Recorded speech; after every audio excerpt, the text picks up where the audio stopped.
비랑하 비랑하라리요.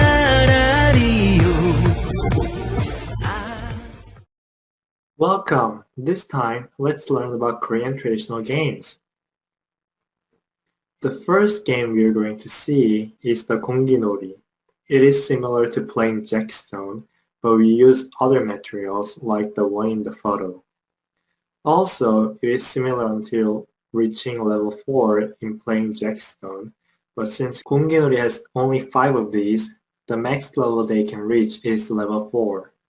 However, after that, 공기놀이 has a point round, which is putting the stones at the back of their hand, and then catching it again by throwing the stones.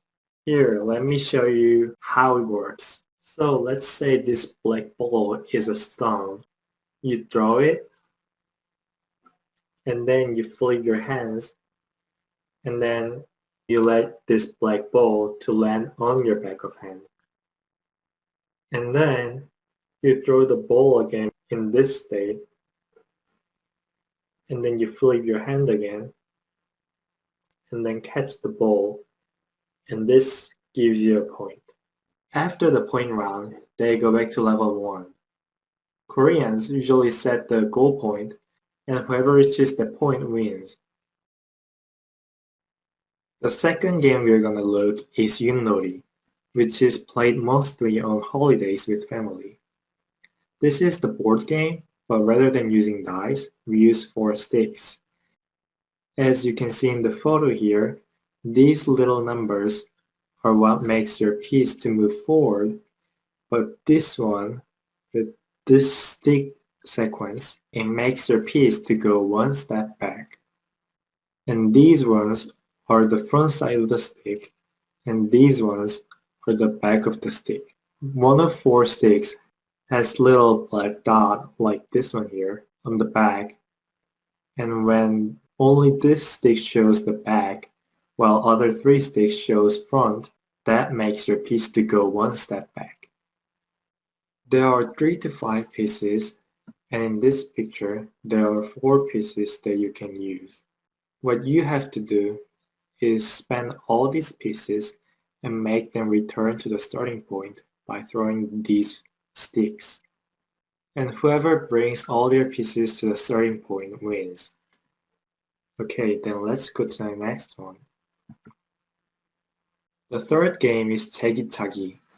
The only thing that you need to play this game is these ones, and they are called Tagi. This game is just counting how many times a person can kick Tagi in the air. It is similar to lifting the ball in soccer, but at the start, you throw Tagi to the air with your hands. The next game we are going to learn about is Hipup or 팽이치기. This is about spinning the top the longest.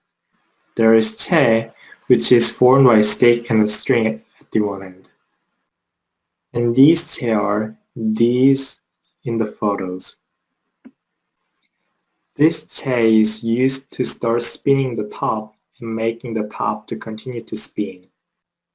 When you start, you roll the rope at the side of the top and you unravel it suddenly, making the top start spinning. Then, with the rope, you hit the side of the top to make the top continue to spin. This continues until the last top remains. Last game we are going to see is Kite Flying or 연날리기. It is not really a competitive game as the other games, but it is for fun. You can easily make a kite using a kite kit or just by using papers.